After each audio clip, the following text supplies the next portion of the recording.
हाँ भैया बात ना करिए।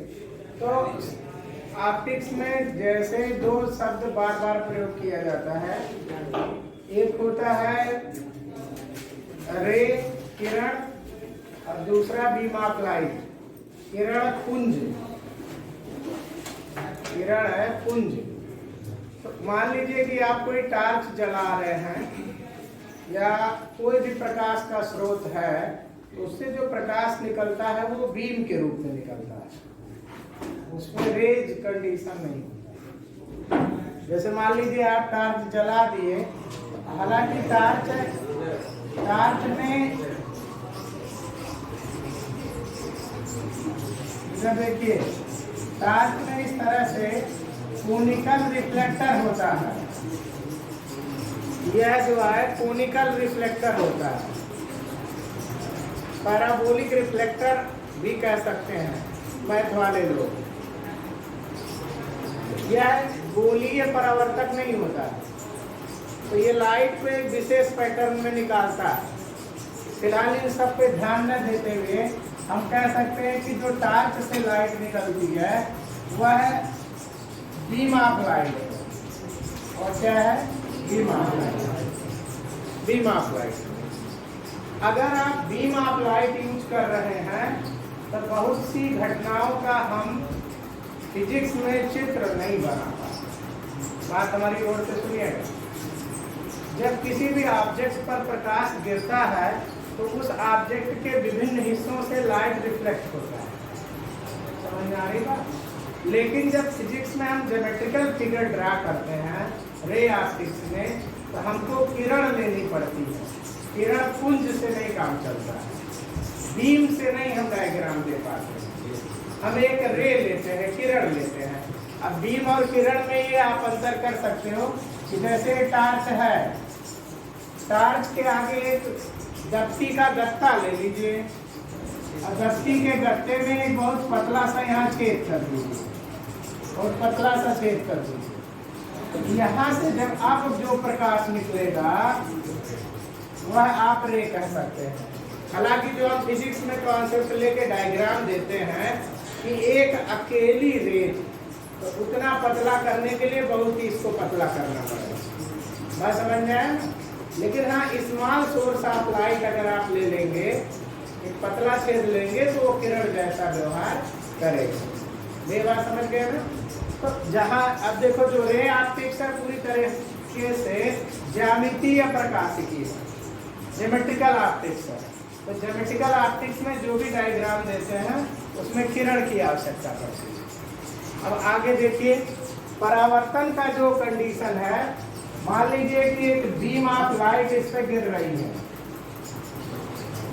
बीम ऑफ लाइट मतलब कि कई प्रकाश की किरणें एक साथ, और अगर इनका रेगुलर रिफ्लेक्शन हो रहा है, परावर्तन आप काफी हद तक कक्षा 10 में पढ़ चुके हैं कि जितने एंगल पर गिरता है उतने एंगल पर लौट जाता है। तो यह है, जैसे आने वाली किरणें अगर समानांतर थी तो लौटने वाली भी सभी किरणें समानांतर हैं। अगर ये समानांतर की स्थिति बन रही है तब उस कंडीशन में हमें परावर्तन से कोई प्रतिबिंब बनता हुआ दिखाई पड़ता है। लेकिन अगर प्रकाश की किरणें बिखर जाती हैं तो उसमें परावर्तन की घटना हम बहुत अच्छे से हम देख नहीं पाते, ऑब्जर्व नहीं कर पाते। परावर्तन होता है तो उसको हम स्कैटरिंग ऑफ लाइट कह सकते हैं। स्कैटरिंग ऑफ लाइट माने अगर ये सरफेस इरेगुलर है तो इस पे गिरने वाली लाइट बिखर जाएगी, चारों तरफ स्कैटर हो जाएगी। तो ये बात समझ गए ना? दूसरी चीज, हम अपने पूरे फिजिक्स में किसी भी वस्तु का प्रतिबिंब बार बार कहते हैं, ये वस्तु ये प्रतिबिंब, ये वस्तु ये प्रतिबिंब कहते हैं ना, कक्षा 10 में भी कहते थे। तो हमारा फिजिक्स में जो वस्तु होगा वो दो प्रकार का होगा, या तो पॉइंट लाइक ऑब्जेक्ट होगा, बिंदु वस्तु होगा, या तो वस्तु के लिए एक पतली सी लाइन ड्रा करते हैं। हम लोग इसी तरह से एक वस्तु मान लेते हैं। ये तो आकार के आधार पर हुआ। हम ऑप्टिक्स में दो प्रकार से वस्तुओं को लेते हैं, बिंदु वस्तु और ऐसे एक लंबा सा एरो डायग्राम करते हैं, तीर वाला चित्र बनाते हैं ना। ठीक है, समझ गए? दूसरी चीज, इमेज फॉर्मेशन के आधार पर ऑब्जेक्ट भी दो तरह से बिहेव करता है, एक होता है रियल ऑब्जेक्ट, एक होता है वर्चुअल ऑब्जेक्ट, है ना। तो ये तो जब हम आपको डायग्राम बताएंगे तब उसमें हम बात करेंगे। सचमुच में अगर वस्तु से प्रकाश की किरण निकल रही है ना, तो वो आपका रियल ऑब्जेक्ट होता है। अगर निकलती हुई प्रतीत हो रही है तो वर्चुअल ऑब्जेक्ट होता है। खैर ऑब्जेक्ट को रियल वर्चुअल अभी कहना उतना उचित, मतलब गंभीर टॉपिक हो जाएगा तो आप कहीं पर गड़बड़ होने लगेगी। जब वहाँ पर परिस्थिति आएगी तो आपको सही से समझ में आ जाएगा। इमेज प्रतिबिंब, प्रकाश में दो प्रकार की घटनाएं होती हैं, एक परावर्तन, दूसरा अपवर्तन, रिफ्लेक्शन और रिफ्रैक्शन। रिफ्लेक्शन और रिफ्रैक्शन के बाद अगर एक ही पॉइंट से, ऑब्जेक्ट के एक पॉइंट से प्रकाश की दो किरणें निकल रही हैं और रिफ्लेक्शन या रिफ्रैक्शन के बाद किसी पॉइंट पर जब मिलती हैं, सीधा बता रहे हैं, जब मिलती हैं तब वहाँ पर रियल इमेज बनता है। अब मिलती हुई प्रतीत होती हैं तब वर्चुअल ऑब्जेक्ट बनता है। वर्चुअल माने आभासी होता है, उसे काल्पनिक मत समझिएगा। वर्चुअल माने, अच्छा एक और चीज होती है, रियल ऑब्जेक्ट को हम किसी भी प्लेन सरफेस पर ला सकते हैं। उसी को किताबों में लिखा होता है, पर्दे पर हम चित्र बनाते हैं, पर्दे पर प्रतिबिंब प्राप्त करते हैं। तो अगर किसी पर्दे पर आप प्रतिबिंब प्राप्त कर रहे हैं तो वह आपका रियल इमेज होता है ना। अगर पर्दे पर नहीं प्राप्त कर रहे हैं तो वह वर्चुअल इमेज होता है। ठीक, अब जल्दी से आ जाए और आप लोग फटाक से बताएं भैया, लॉ ऑफ रिफ्लेक्शन, परावर्तन के नियम। भाई कोई भी बच्चा जल्दी से बताए, कौन बताएंगे? चलिए आप ही बता दीजिए। Law of reflection, angle of incident, angle of reflection and normal lie in the same plane, and angle of incident is equal to angle of reflection.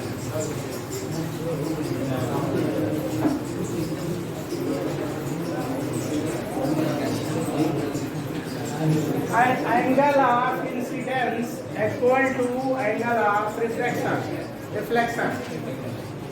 Angle of incidence equal to angle of reflection. आपतन कोण परावर्तन कोण के बराबर होता है, पहला नियम यह है। अच्छा एक बड़ा प्रश्न है कि हर कोई जब पढ़ता है, लिखता है तो कहता है आपतन कोण किसे कहते हैं?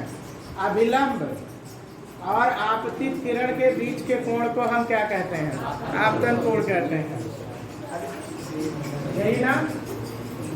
सपोज करिए कोई सरफेस है, मिरर डायग्राम बनाते हैं तो इस तरह से हम लोग दिखाते हैं। इस पर एक लंबवत लाइन खींच दीजिए, इसी को अभिलंब कहते हैं, नॉर्मल कहते हैं, इसको वो नॉर्मल कहते हैं। ये हो गई आपतित किरण, इंसिडेंट रे। इंसिडेंट रे और नॉर्मल के बीच का एंगल आपका आई हो गया। और यहाँ से लाइट की रेज सेम मीडियम में लौट गई, इसको रिफ्लेक्टेड रेज कहते हैं, परावर्तित किरण कहते हैं। परावर्तित किरण और अभिलंब के बीच का कोण, इसको हम लोग R से व्यक्त करते हैं, यही ना। तो अच्छा एक चीज बताइए कि सरफेस के साथ ये भी तो एंगल बना रहा है ना। आपकी किरण इस सतह के साथ भी तो कोण बना रहा है। तो जब ये कोण इतना सुंदर है, बढ़िया है, तो अभिलंब की जरूरत क्यों पड़ी भाई? अभिलंब से हम क्यों एंगल को मेजर करते हैं? कोई बच्चा बताए। जहाँ भी देखो ही कहते हर कोई पढ़ाता चला आ रहा फिजिक्स में कि अभिलंब से कोण, अभिलंब से कोण। कोण तो यहाँ से भी सुंदर बन रहा भाई। इतना तो मैथ आपने पढ़ा ही होगा कि अगर ये 60 डिग्री है तो 30 डिग्री होगा ना। ये 90 है तो हम 60 पढ़ने के बजाय 30 पढ़े तो कोई से आफत आ जाएगी। कल बताइएगा जवाब, ठीक है। वैसे पूरी फिजिक्स में यह जो एंगल है वह नॉर्मल से लिया गया है, ठीक है। मेरा प्रश्न इतना है कि नॉर्मल से क्यों लिया गया है। चलिए आगे सेकेंड पॉइंट पे ये कहा गया है, बच्चे ने सेकेंड रूल भी बहुत अच्छा बताया। Incident ray, normal and reflected ray lie on a same plane, lie on a same plane. यानी आपतित किरण, परावर्तित किरण, अभिलंब तीनों एक ही तल में होते हैं। ठीक है। अब इस रूल में बहुत बड़ा कंफ्यूजन है। ज्यादातर बच्चे समझते हैं कि हम इस तल की बात कर रहे हैं, जो मिरर वाला सरफेस है। ज्यादा लोग यही समझते हैं कि यह तीनों जो है इसी तल पर है, इस तल की बात समझते हैं। यही ना, आप भी यही समझ रहे होंगे, लेकिन ऐसा ना समझिए। यह जो तल कहा गया है वो इस तल की बात नहीं करता है, ये इस तल की बात है। अब बताओ, अगर इंसिडेंट रे बस्ती में गिर रही है किसी एक पॉइंट पर, तो वो लखनऊ से रिफ्लेक्ट होगी, वही तुरंत वही तो रिफ्लेक्ट होगी। तो ज्यादातर बच्चे लाइट ऑन सेम प्लेन इसी को समझते हैं। फिर मिरर का जो सरफेस होता है उसको लाइट ऑन सेम प्लेन कहते हैं। हाँ, वो नहीं सेम प्लेन होता। यहाँ पर जो प्लेन कहा गया है वह ये ब्लैक बोर्ड है। ब्लैक बोर्ड पर तीनों रेज बनाई गई है, तो ब्लैक बोर्ड के सरफेस पर तीनों रेज टच कर रही है। आप डिमॉन्स्ट्रेशन के तौर पर समझ सकते हैं कुछ इस प्रकार से। जैसे देखिए, भाई हमको फट से 3 पेन दीजिए।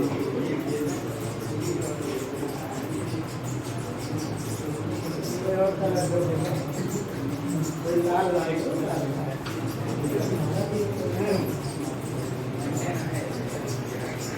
ये देखिए, ये इंसिडेंट रे, ये नॉर्मल, ये रिफ्लेक्टेड रे, ऐसा आप इसको समझ सकते हैं। यह इंसिडेंस एंगल, यह रिफ्लेक्शन वाला एंगल, आपतन कोण, परावर्तन कोण।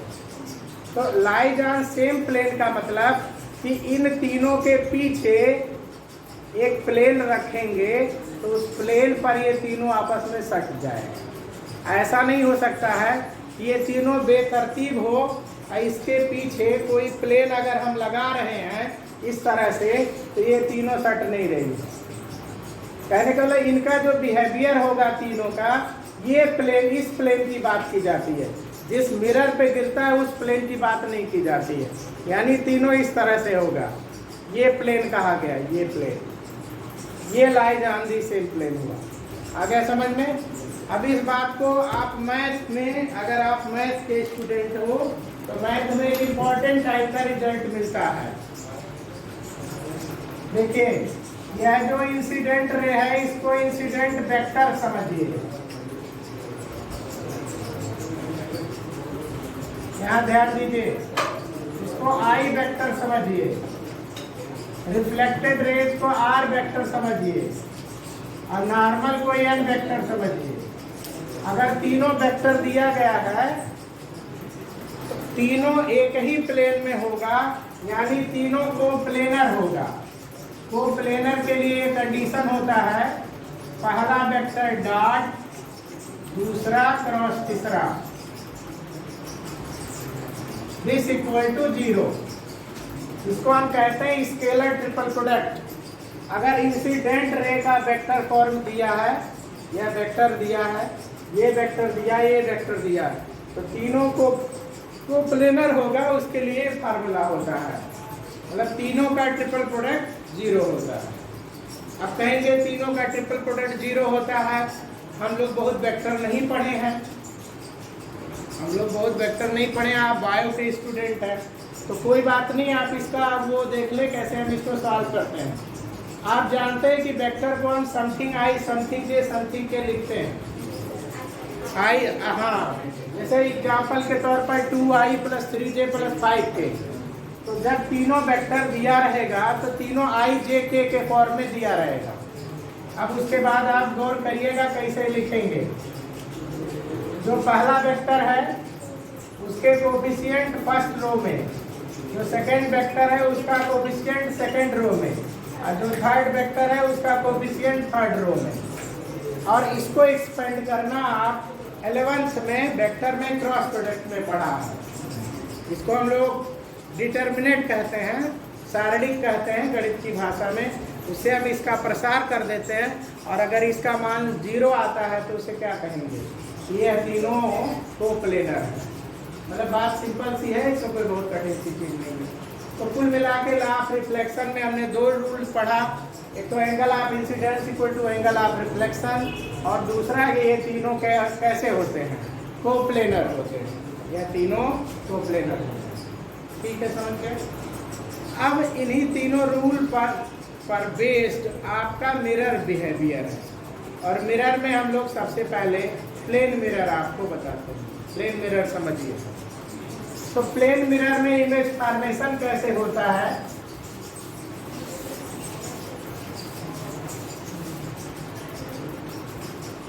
अब देखिएगा।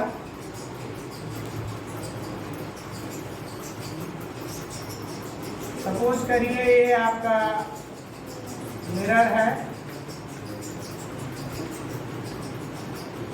इसके ठीक सामने यहाँ पर कोई ऑब्जेक्ट रखा गया है।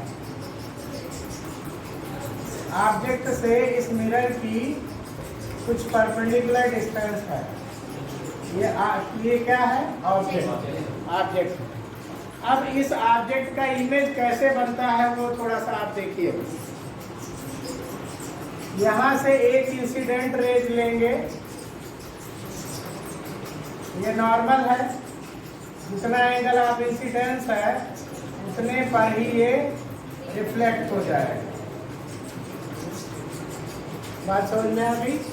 ये एंगल इससे क्या होगा, बराबर इक्वल। अब इस ऑब्जेक्ट से और भी बहुत सी रेज निकलेगी, रिफ्लेक्ट होगी, लेकिन एक और हम लेंगे, ये एक और हम लेंगे।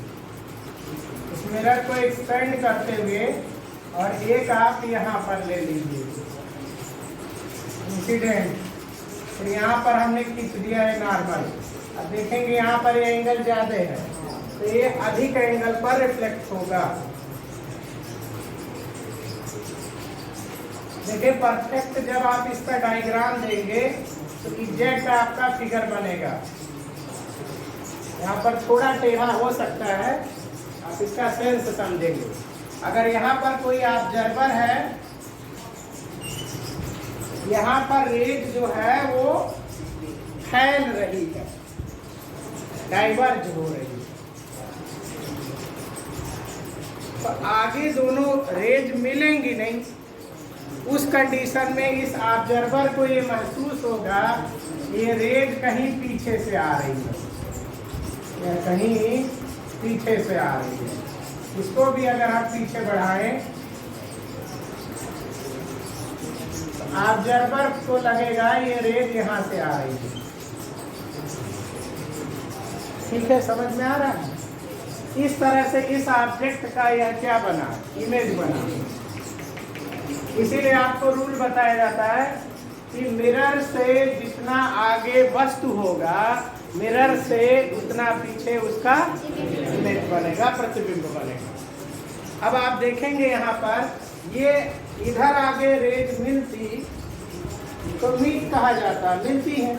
ये पीछे बढ़ाने पे मिल रही है, इसी को कहा जाता है मिलती हुई प्रतीत हो रही है, अपीयर टू मीट कहा जाता है। यानी जो इमेज है वो किस नेचर का है, वर्चुअल। यह आभासी प्रतिबिंब। कैसा प्रतिबिंब है, आभासी प्रतिबिंब। नहीं आ समझ। तो आप समतल दर्पण के सामने जब आप खड़े होंगे तो जितना आगे आप खड़े होंगे उतने पीछे आपका प्रतिबिंब बनेगा, इमेज बनेगा। ठीक है, समझ में आ रहा है। अच्छा, और मिरर के कई प्रॉपर्टी होते हैं, उनको आप देखेंगे। जितना बड़ा ऑब्जेक्ट होता है उतना बड़ा इमेज भी बनता है। ठीक है, और एक प्रॉपर्टी और होता है कि अगर आपकी लेंथ L है तो आपको अपना पूरा इमेज देखने के लिए L/2 लेंथ का मिरर लेना चाहिए। आपकी लंबाई L है, L/2 लेंथ का मिरर लेंगे तो पूरा आप अपना इमेज देख पाएंगे। ठीक, दूसरी चीज,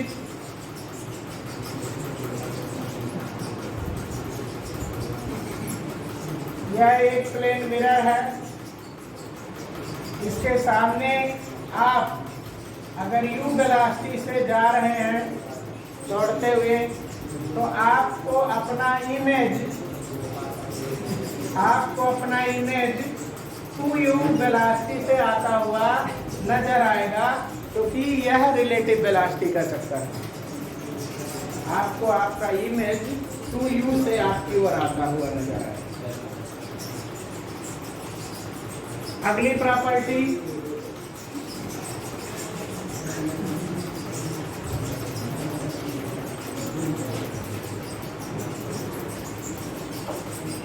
देखिए ये इंसिडेंट रे है, ये रिफ्लेक्टेड रे है।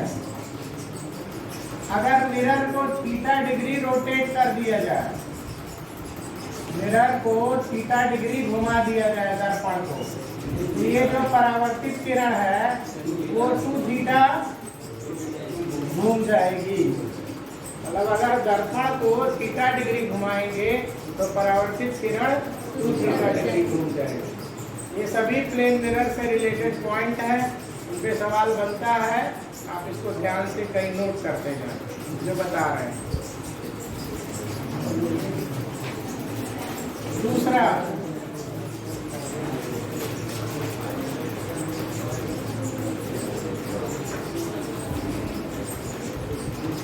अगर 2 प्लेन मिरर थीटा डिग्री पे रखे गए हैं, 2 प्लेन मिरर थीटा डिग्री पे रखे गए हैं, इनके बीच में एक ऑब्जेक्ट रखा गया है। ऑब्जेक्ट रखने की भी एक विशेष स्थिति होनी चाहिए। इनके एंगुलर बाइसेक्टर पर आपने रखा। इसमें जो टोटल नंबर ऑफ इमेज होता है, प्रतिबिंबों की संख्या 360/थीटा। अगर विषम है तो ठीक है, अगर सम आया इसका उत्तर 1 घटा देंगे, 360/थीटा -1 कर देंगे। यानी अगर 90 डिग्री पर रखा गया है 2 मिरर, 90 डिग्री पर रखा गया है, यहाँ पे एक ऑब्जेक्ट रखेंगे तो प्रतिबिंबों की संख्या बराबर 360/90, 936 4 हुआ। उसमें से एक लेस कर देंगे 3। इसमें इमेज फॉर्मेशन कितने होंगे? 3। अब इसका रे डायग्राम थोड़ा खींच के आप लोग आएंगे कल, 90 डिग्री पर कैसे 3 प्रतिबिंब बनेगा। तो स्केल ले लीजिएगा और चाँदा के माध्यम से एंगल बढ़िया आपतन कोण परावर्तन कोण बराबर बनाते हुए खींचिएगा। सारा नोट कर लिए, समझ गए? कोई दिक्कत? एक कंडीशन और इसमें हम लोग सीख लेते हैं।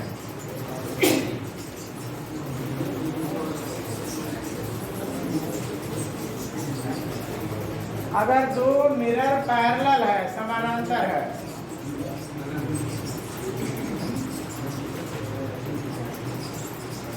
समांतर है,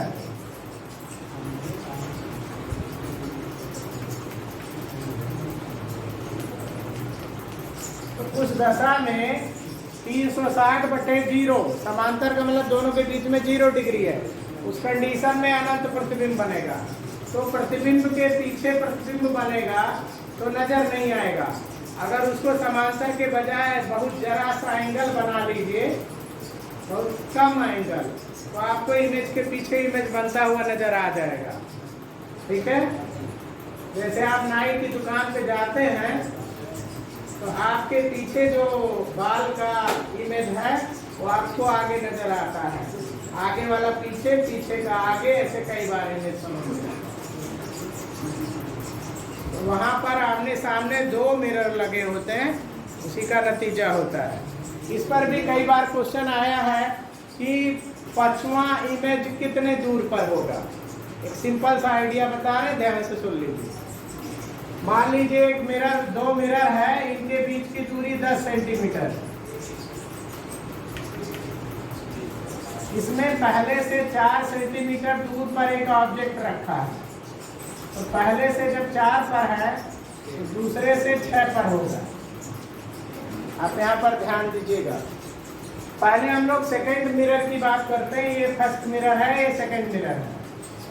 तो सेकंड मिरर के आगे 6 सेंटीमीटर पर ऑब्जेक्ट है, तो 6 पीछे पे इमेज बनेगा। इसका मतलब पहला इमेज इसका 6 पे बनेगा। इसके आगे 4 पर ऑब्जेक्ट है तो 4 पीछे यहाँ पहला इमेज बनेगा। Image formation by first mirror 4 पे, पहले से 4 पे बनेगा। अब कुछ चीजें थोड़ा ध्यान देंगे। ये इमेज नेक्स्ट टाइम ऑब्जेक्ट का काम करेगा, अगली बार ये ऑब्जेक्ट का काम करेगा, तो ये फिर नेक्स्ट टाइम इमेज फॉर्मेशन करेगा जस्ट बिहाइंड।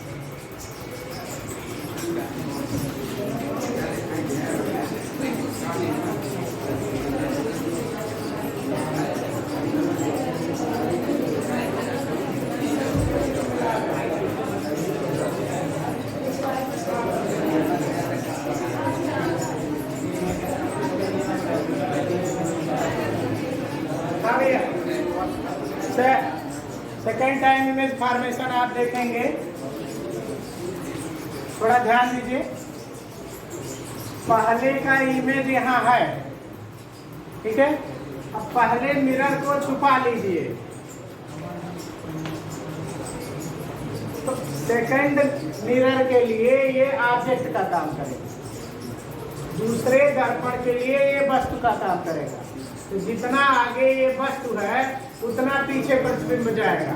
अभी हम कॉपी हटा रहे हैं, आप इसको गौर करिए, ध्यान दीजिए। दूसरे दर्पण से 6, 4 10 और 4 14, 14 आगे है ना, तो यहाँ से 14 पीछे आप जाओ, तो 14 पीछे आप जाएंगे तो 6 है ही, 8 और ले लो, मतलब यह इमेज आपका सेकंड इमेज होगा।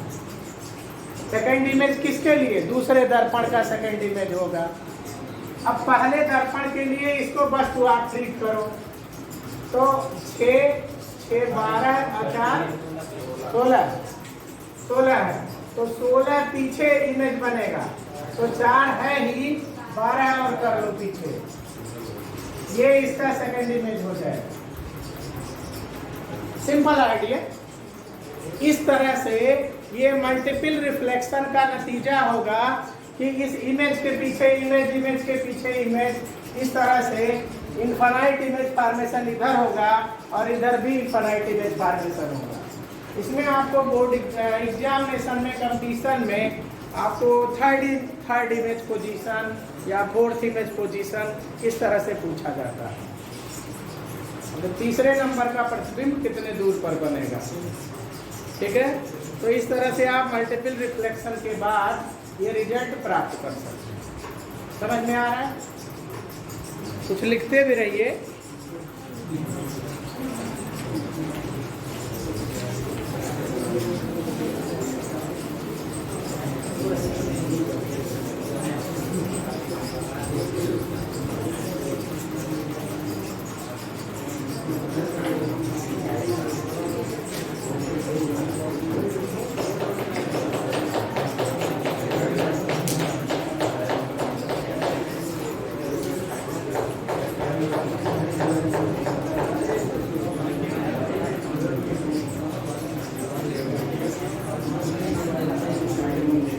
अब प्लेन मिरर पर बेस्ड लगभग चीजें हो गई।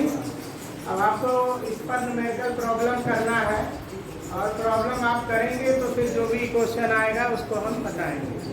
अब अगली चीज इसमें एक चीज आप आगे सुन लें, स्फेरिकल मिरर, गोलीय दर्पण। गोली दर्पण किस तरह से बनाए जाएंगे?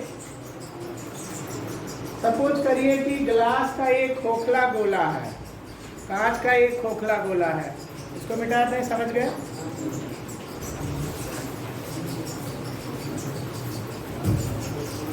ये कांच का खोखला गोला है,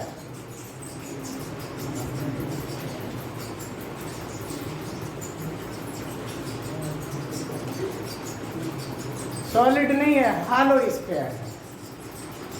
जैसे प्लास्टिक की बॉल आती है, बिल्कुल अंदर हवा भरा होता है, एक थिन लेयर, पतला सा परत प्लास्टिक का, छोटे बच्चे खेलते हैं, आप भी खेले होंगे बचपन में, है?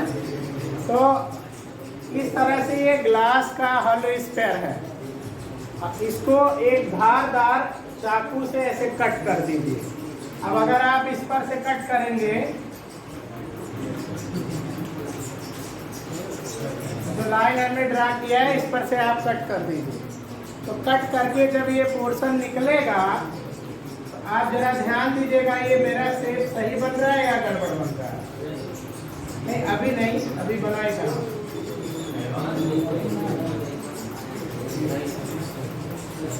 3 डायमेंशनल फिगर हमने बनाया है। ये कुछ इस तरह से गहरे शेप पे बन जाए, इस तरह से, है ना? इस तरह से इसका शेप गहरा होगा। अब इसमें 2 तरह के सरफेस हैं, एक गहरा सरफेस, एक बाहर वाला सरफेस। जब हम एक सरफेस पर पॉलिश करते हैं तो दूसरे सरफेस पर हम प्रकाश डाल सकते हैं, ठीक है ना? अब आप यहाँ पर ध्यान दीजिएगा,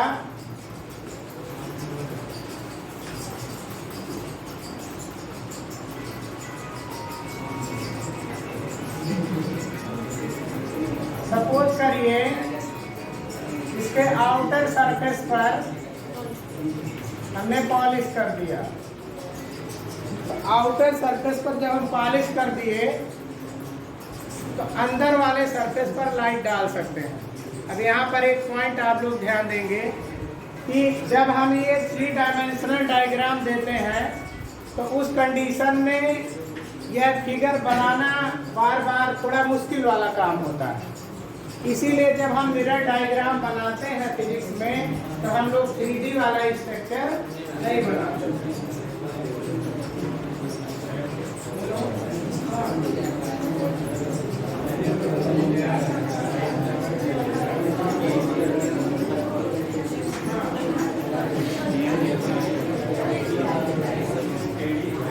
हाँ भैया देखिए, बात ना करिए। देखिए एक्चुअल जो कंडीशन होता है और जो डायग्राम हम अपने बुक में कॉपी में बनाते हैं उसमें बहुत बार फिजिक्स में डिफरेंस होता है। इसीलिए अगर आपने एक्चुअल मिरर देखा है तब तो उसकी फीलिंग आएगी, अगर आपने नहीं देखा है तो फिर उसका कुछ आप अलग अर्थ लगा देंगे, गलत अर्थ लगा देंगे। तो इसका जो शेप है वो 3 डायमेंशनल इस तरह से शेप है, समझ में आ रहा? लेकिन जब हम इसका सिंबॉलिक डायग्राम बनाते हैं इसका, तो सिंबॉलिक डायग्राम में इस तरह से एक कर्व लाइन ड्रा कर देंगे और ये बाहर पॉलिश कर देंगे। बात समझ में ना? इसका मतलब ये हुआ कि यह एक स्फीयर का कटा हुआ भाग है, एक गोले का कटा हुआ हिस्सा है। यहाँ पर 2 डेफिनेशन बड़े खराब होते हैं, एक रेडियस ऑफ कर्वेचर और एक एपर्चर। रेडियस ऑफ कर्वेचर और एपर्चर दोनों को सेम बोलता है किताब में, मतलब लगता है आप लोगों को देखने में कि दोनों एक ही है, लेकिन दोनों में अंतर होता है। आप लोगों में से कोई बताए भाई कि एपर्चर क्या होता है और रेडियस ऑफ कर्वेचर क्या होता है?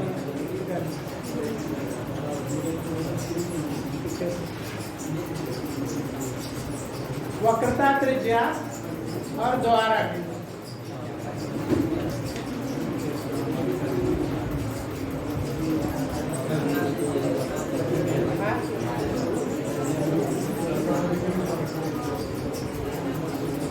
भाई कोई एक बच्चा जवाब दे। हाँ जी बताइए।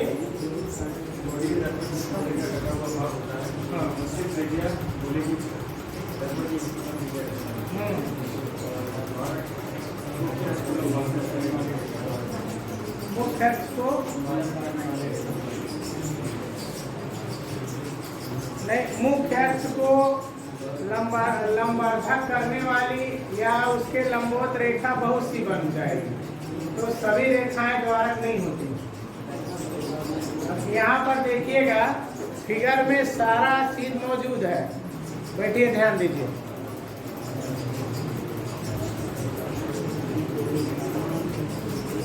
यहाँ समझिएगा, ये गोला है, गोले का केंद्र है, इसी गोले से ये गोली दर्पण काटा गया है। तो जो जिस गोले से गोली दर्पण काटा गया है उस गोले की त्रिज्या को इस गोली दर्पण की वक्रता त्रिज्या कहते हैं। सीधा सा, उसमें कोई बझाने वाली चीज नहीं। जिस गोलीय दर्पण से, जिस गोले से गोलीय दर्पण काटा गया है उस गोले की त्रिज्या को हम इस कटे हुए हिस्से की वक्रता त्रिज्या कहते हैं। Radius of curvature is the radius of the sphere. सीधा एक लाइन से। अब यहाँ पर ध्यान देंगे कि यहाँ से यहाँ तक मिला दीजिए किसी भी तरफ। यह जो त्रिज्या है ये इस गोली दर्पण की क्या कहलाएगी? वक्रता त्रिज्या कहलाएगी, रेडियस ऑफ कर्वेचर। कर्वेचर माने कर्व नेचर, उसका जो टेढ़ा स्वरूप है वह किस गोले से निकाले हैं। एक गोला ले लीजिए, उसमें इतना बड़ा पोर्शन काट लीजिए, इतना बड़ा, या बहुत छोटा सा काट लीजिए, इतना छोटा। हर स्थिति में उसका रेडियस ऑफ कर्वेचर वही होगा, क्योंकि मैथ में आपने पढ़ा है, एक कंस्ट्रक्शन आप पढ़े होंगे 9th 10th में, कि अगर एक आर्क है, आर्क को कंप्लीट करिए तो एक इकलौता सर्किल बनता है, कई सर्किल नहीं बनते हैं, और एक इसका इकलौता सेंटर आपको मिलता है। उसी तरह से एक गोले से जब हम गोली दर्पण काटते हैं, गोली दर्पण छोटा हो बड़ा हो, हर बार उसकी वक्रता त्रिज्या वही कही जाएगी जो गोले की त्रिज्या हो। बात समझ में आ गई? दूसरा पॉइंट, द्वारक बार बार, एपर्चर शब्द बहुत परेशान करता है, आप ध्यान दीजिएगा। यहाँ पर दोनों पे एक साथ बना के दिखा रहे हैं। ए बी जो स्फेरिकल पोर्शन कट के निकलेगा, इसका यह हिस्सा कैसा होगा? वृत्तीय होगा, वृत्त होगा ना इसका मुंह। ये ध्यान दो, जिस पे हम चाप चला रहे हैं, ये पोर्शन कैसा होगा? सर्कुलर होगा, ये सर्किल होगा। इस सर्किल का जो व्यास है उसे हम एपर्चर कहते हैं, और जो गोले की त्रिज्या है वो ये है, जितने दूर काटे हो ये है। इसमें भी रिलेशन होगा, केंद्र से जितने दूर पर काटे हो ये दूरी d, वक्रता त्रिज्या r, और जो इसका है रेडियस वो स्मॉल r। पाइथागोरस से तीनों करेक्ट होता है। स्मॉल r का जो दुगना होगा उसको हम लोग कहते हैं एपर्चर या द्वारक कहते हैं। नहीं समझ में आया? जैसे किताब में लिखा होता है कि कटे हुए गोलीय दर्पण के व्यास को द्वारक कहते हैं। अब बच्चा ये समझता है कि जब रेडियस गोले का है तो भाई वही व्यास ले लो। ये द्वारक कम ज्यादा भी हो सकता है। आप देखिएगा, जरा ध्यान दीजिए, ये स्फेयर है, आप यहाँ से काटेंगे तो यह जो वृत्त खींच रहे हैं इसका व्यास बड़ा होगा। जब आप यहाँ पे कट करेंगे तो आप यहाँ व्यास छोटा पाएंगे। ध्यान दीजिएगा, अगर हम यहाँ से लेके और यहाँ तक के पोर्शन को कट करें, या सेकंड कंडीशन में यहाँ से यहाँ तक कट करें, दोनों स्थिति में वक्रता त्रिज्या एक समान होगा, लेकिन यहाँ पर द्वारक अधिक है, यहाँ पे द्वारक कम है। ये द्वारक होता है। बात समझ में है? सीधा सिंपल आइडिया ये बनता है,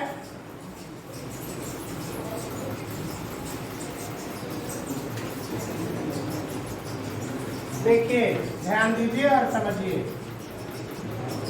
ये मिरर आपने बनाया, 3D डायग्राम नहीं बनाते, इसे बनाते हैं। आप इमेजिन करिए, कल्पना करिए, यह इस गोले से काटा गया है, ठीक?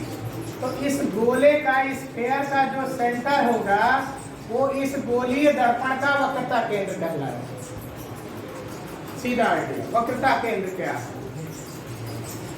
जिस गोले से उसको काट के निकाला गया है उस गोले के केंद्र को उस गोली दर्पण का वक्रता केंद्र कहते हैं, सेंटर ऑफ कर्वेचर। और जिस स्फेयर से कट किया गया है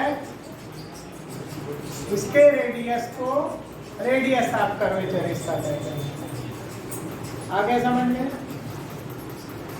और एक पॉइंट और बार बार आता है, पोल। पोल पोल कहता है, तो कोई बच्चा बताए पोल क्या होता है।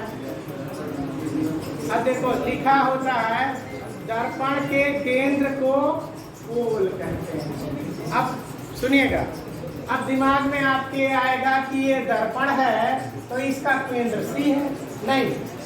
हाँ, दर्पण के हिस्से जितना बड़ा दर्पण बचा है उसका जो केंद्र होगा, इसको एक सिंपल कंडीशन से समझिएगा, जरा ध्यान दीजिए।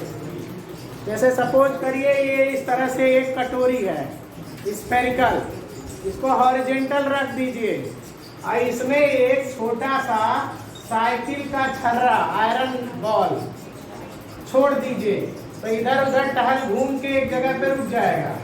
यहाँ पे रुक जाएगा, वही इस दर्पण का क्या होगा, पोल। अब इससे ही चीज हम नहीं बता सकते पोल क्या होता है, समझ गए ना। दर्पण के भाग के केंद्र को जिस गोले से निकाला गया है उसका केंद्र नहीं, जो दर्पण काट के निकाले हो उसके सतह के मध्य बिंदु, सतह के केंद्र को। अब मध्य बिंदु कहना उचित नहीं है, मध्य बिंदु तो हम स्ट्रेट लाइन में वर्ड यूज करते हैं। गोलीय दर्पण के भाग के केंद्र को, भाग के केंद्र मतलब वो जो स्पेक्ट्रल स्ट्रक्चर कट के निकला है उस पूरे स्फेयर का सेंटर नहीं। देखो अब यही तो कंफ्यूजन होता है, रेडियस में कंफ्यूजन होता है। देखो एपर्चर और रेडियस ऑफ कर्वेचर दोनों एक जैसा, दोनों में रेडियस वर्ड यूज होता है, इसलिए भ्रम उत्पन्न होता है। स्फेयर का सेंटर और इसका सेंटर, इसमें भ्रम उत्पन्न होता है। तो जो स्फेयर का सेंटर है वो सेंटर ऑफ कर्वेचर कहलाएगा, और जो स्फेरिकल पोर्शन का सेंटर है वो पोल कहलाएगा। अब ये सबसे सिंपलेस्ट आइडिया बताए, एक स्फेरिकल कटोरी, उसमें डाल दो एक छर्रा लोहे का, वो लुढ़क के जहाँ पे रुक जाएगा वही उसका क्या होगा, सिंपलेस्ट।